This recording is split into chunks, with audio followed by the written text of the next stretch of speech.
या रेल्वेने प्रवास खरंच करावा का? पूर्ण फॅमिली सेट आपले लहान मुलं असतात त्यांना घेऊन हा रेल्वेने प्रवास करायला पाहिजे का? हे पण सुपर फास्ट रेल्वे आहे म्हणून प्रत्येकजण या रेल्वेकडे ओढ आहे. प्रत्येकजण रेल्वेमध्ये जाण्यासाठी गर्दी असंख्य करत आहे. परंतु निर्धारित वेळ आहे 3:05 कोल्हापूरात हलण्याची आणि 10:45 कलबुर्गीमध्ये येथे पोहोचण्याची. असंख्य अशी गर्दी आहे. गर्दी म्हणजे तुम्ही विचार पण करू शकणार नाही. एवढी गर्दी आहे. चढण्यासाठी पण गाडीत जागा धरण्यासाठी पण एवढी गर्दी असते. त्या पॅसेंजर असतात ना गाडीतून खाली उतरणारे, त्या माणसाला सुद्धा जागा नसते खाली उतरण्यासाठी. एवढी असंख्य अशी गर्दी स्वतःचे सीट धरण्यासाठी गर्दी असते. मी तुम्हाला काही व्हिडिओ मी केलेले आहेत. गर्दीचे व्हिडिओ केलेले आहेत. शक्यतो तुम्ही लहान मुलांना घेऊन या गर्दीत जाऊच नका. तुम्ही स्लीपरचे तिकीट काढून तुम्ही जनरलमध्ये जाऊ नका. तुम्ही रिझर्वेशन करून ह्या रेल्वेने प्रवास करा. असं तुम्हाला वाटतं की मी कोल्हापूरमध्ये जर उभारलो तरी मिरजमध्ये गेल्यानंतर जागा होईल, पण हे तुम्ही मनातून काढून टाका. ही रेल्वे कडपर्यंत म्हणजे कलबुर्गीपर्यंत ही डायरेक्ट रेल्वे फुल असते. तुम्हाला बसायचा हा विचार तुम्ही करू शकत नाही. ह्या रेल्वेने प्रवास करताना शक्यतो तुम्ही रिझर्वेशन करून जावा. जनरलमध्ये जायचं असेल तर तुम्ही एकटे जायचे असेल जाऊ शकता. फॅमिली बरोबर लहान मुले असते तर भरपूर असा त्रास होतो आणि उन्हाचा तर इतका त्रास होतो ह्या रेल्वेने. नमस्कार, मी हरिदास पवार. सध्या सार्वजनिक सुट्टीचे दिवस आहेत. शाळेला सुट्ट्या पडलेल्या आहेत, कॉलेज सुट्ट्या पडलेल्या आहेत. अशा सुट्टीच्या वेळेस पंढरपूर असू द्या, अक्कलकोट असू द्या, सोलापूर, गाणगापूर अशा प्रयत्नात देवदर्शन घेण्यासाठी भाविक लोक असे मोठ्या प्रमाणात जात असतात. तर आपल्या चॅनलात वेगळ्या प्रकारचा व्हिडिओ आहे. कोल्हापूर ते कुलबर्गी सुपरफास्ट ही जी ट्रेन आहे ना, त्या ट्रेन बद्दल मी तुम्हाला आजची माहिती सांगणार आहे. कारण सर्वांची पसंती हे कोल्हापूर कलबुर्गी रेल्वे आहे ना, त्याची पसंती आहे. कारण त्या रेल्वेने असंख्य अशा आपल्याला पर्यटन स्थळे पण पाहता येतात, देवदर्शन होते. उदाहरणार्थ पंढरपूरचे देवदर्शन होते, अक्कलकोटला जाता येते, गणगापूर करता येते, सोलापूर, तुळजापूर असे आपल्याला देवदर्शन होते या रेल्वेमुळे. तर ही रेल्वे कोल्हापूरातून किती वाजता निघते आणि अक्कलकोटला कितीला पोहोचते, पंढरपूरला किती वाजता जाते, गाणगापूरला किती वाजता जाते ते डिटेलमध्ये सांगणार आहे. तर हा व्हिडिओ शेवटपर्यंत पहा. आणि एका बाजूला जर रेल्वे जरी सुखकर असली, हे रेल्वे जर फायद्याची असेल तर एका बाजूला ती रेल्वेची निगेटिव्ह बाजू पण मी तुम्हाला सांगणार आहे की या रेल्वेने प्रवास खरंच करावा का? पूर्ण फॅमिली सेट आपले लहान मुलं असतात त्यांना घेऊन हा रेल्वेने प्रवास करायला पाहिजे का? हे पण तुम्हाला व्हिडिओमध्ये सांगणार आहे. कसं आहे माहिती आहे का? सुपर फास्ट रेल्वे आहे म्हणून प्रत्येकजण या रेल्वेकडे ओढ आहे. प्रत्येकजण रेल्वेमध्ये जाण्यासाठी गर्दी असंख्य करत आहे. परंतु या रेल्वेची एक बाजू पण तुम्हाला दाखवणार आहे की रेल्वेमध्ये असंख्य किती गर्दी असते. तुम्हाला याचा काय त्रास होतो हे तुम्हाला डिटेलमध्ये सांगतो. तर सुरुवातीला आपण पाहूया कोल्हापुरातून ही रेल्वे किती वाजता निघते आणि कलबुर्गीमध्ये ते रेल्वे किती वाजता पोहोचते. तर मी तुम्हाला पाठीमागे ते पूर्ण डिटेलमध्ये लिहिलेलं आहे. तर सुरुवात स्टार्टिंग करूया आपण. कोल्हापुरातून हे रेल्वे आहे ना, कलबुर्गी रेल्वे आहे ना, ते कोल्हापुरातून दुपारी 3:05 चालू होते. उशिरा पण चालू होते. एक अर्धा तास लेट होतो किंवा तासभर पण लेट होतो. का? तरी कोल्हापूर गोंदिया रेल्वे असते ना, ते रेल्वे जाण्यासाठी पुढे जर क्रॉसिंग असेल तर त्या रेल्वेला वेळ लागतो. तिचा करेक्ट टाइम आहे 3:05 हलण्याचा. परंतु क्रॉसिंगमुळे किंवा काहीतरी टेक्निकल प्रॉब्लेममुळे ही रेल्वे 1 तास ते अर्धा तास लेट होऊ शकते. स्टार्ट झाल्यानंतर हिचा पहिला स्टॉप आहे हातकणंगले. त्या हातकणंगलेमध्ये ही रेल्वे जाते. 3:28 पोहोचते. त्यानंतर हातकणंगलेचा स्टॉप झाल्यानंतर जयसिंगपूरला जाते. ते जयसिंगपूरला पण थांबते. ते जयसिंगपूरला तिचे टायमिंग आहे 3:44. जयसिंगपूरनंतर हल्ल्यानंतर ती डायरेक्ट इतर कुठं न थांबता डायरेक्ट मिरजमध्ये जाते. तर ती मिरजला जाते रेल्वे 4:30. उशीर पण होऊ शकतो, अर्धा तास, 1 तास, पाऊण तास पण लेट होऊ शकतो. त्यानंतर मिरज रेल्वे हल्ल्यानंतर येथे अर्ध्या तासाची क्रॉसिंग असते मिरजला. डायरेक्ट 5 वाजता रेल्वे हलते. ती मिरजला हल्ल्यानंतर रेल्वे पुढे ढालगाव किंवा कवठेमहांकाळ या ठिकाणी रेल्वेला क्रॉसिंग असेल तर ती रेल्वे थांबते. नाहीतर सुपरफास्ट ती रेल्वे अशी सांगोल्याकडे प्रस्थान म्हणजे सांगोल्याकडच्या दिशेने जाते. तर ते मिरज पासून हल्ल्यानंतर ते डायरेक्ट रेल्वे जर क्रॉसिंग नसेल तर सांगोला येथे पोहोचते 6:13. लेट पण होऊ शकतो. हा निर्धारित टाइम आहे, ते करेक्ट टाइम आहे रेल्वेचा. परंतु काही टेक्निकल प्रॉब्लेम असू दे, क्रॉसिंग असू दे, त्याच्यामुळे हे रेल्वेला उशीर होऊ शकतो. त्यानंतर सांगोलीला 6:13 पोहोचली रेल्वे. पुढला स्टॉप आहे पंढरपूर. तर त्या पंढरपूरला ती रेल्वे 6:40 पोहोचते.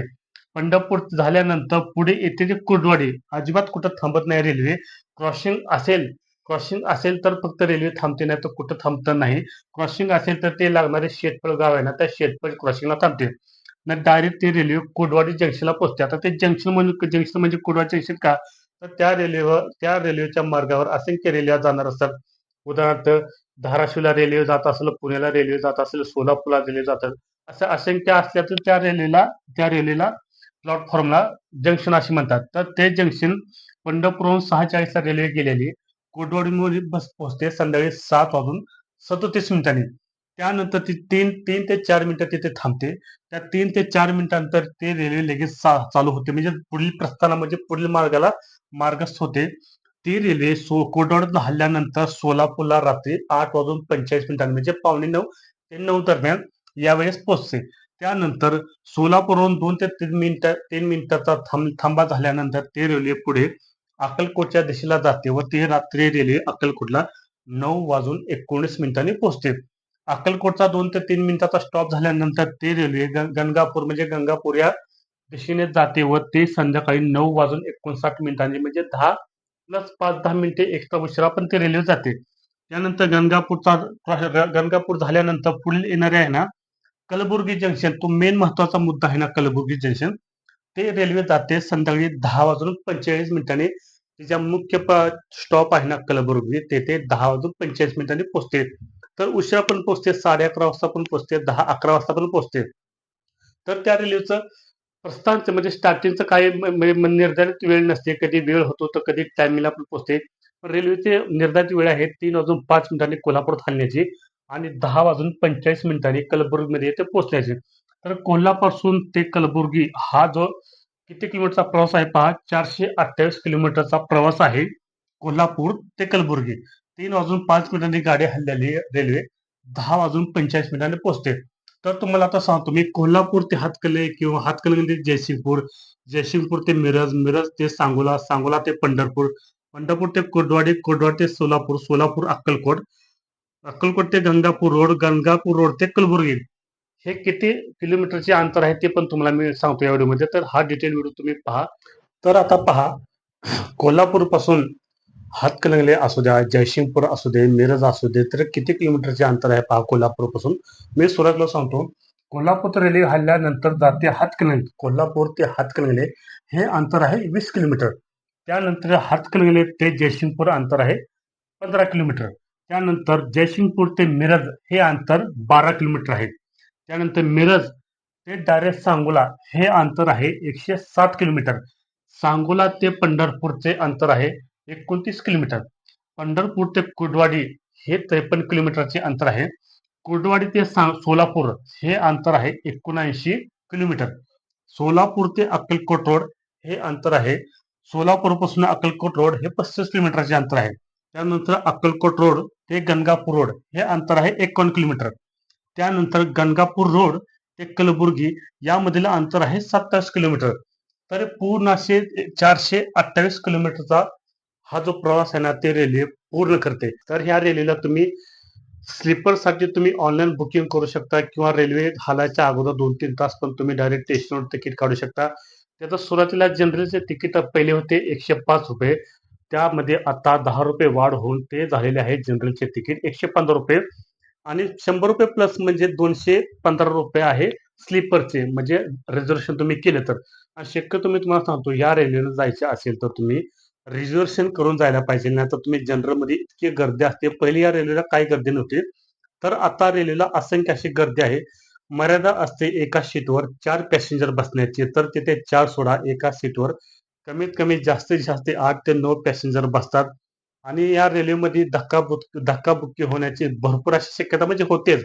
आणि एवढी गर्दी असते, लहान मुलांना घेऊन जायचं तर लय मुश्किल आहे. परंतु पहिली या रेल्वेला काही गर्दी नव्हती, परंतु इथून पुढे 2-3 महिन्यापासून या रेल्वेला असंख्य गर्दी झालेली आहे. का गर्दी झालेली आहे? हे रेल्वे सुखकर आहे. या रेल्वेला जाताना तुम्ही पंढरपूर पण देवदर्शन करू शकता. अक्कलकोट मुक्कामी जाऊन तुम्ही हीच रिटर्न रेल्वे परत येते संध्याकाळी सकाळी अक्कलकोटला. याच रेल्वेने तुम्ही डायरेक्ट कोल्हापूरला रिटर्न येऊ शकता. त्यामुळे एका टप्प्यात म्हणजे 2 दिवसात तुम्ही पूर्ण देवदर्शन करून ह्या रेल्वेला येऊ शकता. यामुळे रेल्वेला असंख्य अशी गर्दी आहे. गर्दी म्हणजे तुम्ही विचार पण करू शकणार नाही, एवढी गर्दी आहे. चढण्यासाठी पण गाडीत जागा धरण्यासाठी पण एवढी गर्दी असते. त्या पॅसेंजर असतात ना गाडीतून खाली उतरणारे, त्या माणसाला सुद्धा जागा नसते खाली उतरण्यासाठी. एवढी असंख्य अशी गर्दी ते सीट धरण्यासाठी गर्दी असते. शक्यतो तुम्ही लहान मुलांना घेऊन या गर्दीत जाऊच नका. तुम्ही स्लीपरचे तिकीट काढून तुम्ही जनरलमध्ये जाऊ नका. तुम्ही रिझर्वेशन करून ह्या रेल्वेने प्रवास करा. असं तुम्हाला वाटतं की मी कोल्हापूरमध्ये जर उभारलो तरी मिरजमध्ये गेल्यानंतर जागा होईल, पण हे तुम्ही मनातून काढून टाका. ही रेल्वे कडपर्यंत म्हणजे कलबुर्गीपर्यंत ही डायरेक्ट रेल्वे फुल असते. तुम्हाला बसायचा हा विचार तुम्ही करू शकत नाही. तुमचे लक असेल तर तुम्हाला कोल्हापूर स्टेशन पासून तुम्हाला डायरेक्ट जसं बसायला जागा मिळेल तर मिळते, नाही तर तुम्ही शेवटपर्यंत कडेपर्यंत तुम्हाला उभा राहून जायला पाहिजे. म्हणून मी तुम्हाला सल्ला देतो की तुम्ही ह्या रेल्वेने प्रवास करताना शक्यतो तुम्ही रिझर्वेशन करून जावा. जनरलमध्ये जायचं असेल तर तुम्ही एकटे जायचे असेल जाऊ शकता. फॅमिली बरोबर लहान मुले असते तर भरपूर असा त्रास होतो आणि उन्हाचा तर इतका त्रास होतो ह्या रेल्वेने. या रेल्वेचे टाइम काही परफेक्ट नाही किंवा करेक्ट नाही. रेल्वेचे खरे टायमिंग आहे 3:05 हलण्याचे व 10:45 कलबुर्गीमध्ये पोहोचण्याचे. तर त्या रेल्वेला कमीत कमी अर्धा तास ते पाऊण तास किंवा 1 तास किंवा 2 तास पण लेट होऊ शकतो. ही रेल्वे काही वेळेस कोल्हापूर पासून 3:05 हलणारी रेल्वे काही वेळेस 5 वाजता सुद्धा हलते. मग विचार करा 5 वाजता ट्रेन हललेली. तुमच्या थांबा म्हणजे तुम्ही कुठे जायचं तुम्हाला किती वाजता पोहोचत असेल तर तुम्ही विचार करून ह्या रेल्वेने प्रवास करा. रेल्वे एकदम सुखकर आहे. परंतु या रेल्वेला इतकी गर्दी असते की सामान्य माणूस, आजारी माणूस, वयोवृद्ध माणूस या रेल्वे चढून प्रवास करू शकत नाही, एवढी गर्दी असते. आणि या रेल्वेमध्ये गर्दी असल्यामुळे तिथे भांडण तंटे तर 100% होतात. म्हणून तुम्ही या रेल्वेने जायचे असेल तर विचार करून जावा आणि तुम्ही शक्यतो रिझर्वेशन करून जावा. हे रेल्वे चांगली सुखकर आहे, परंतु गर्दी असल्यामुळे ती तुम्हाला मी एक निगेटिव्ह बाजू पण सांगितलेली आहे. ह्या रेल्वेने प्रवास करायचा असेल तर. तर हा व्हिडिओ कसा वाटला तुम्हाला कमेंटद्वारे सांगा आणि नवीन असाल तर Hardas Pawar YouTube channel subscribe करा, लाईक करा, शेअर करा.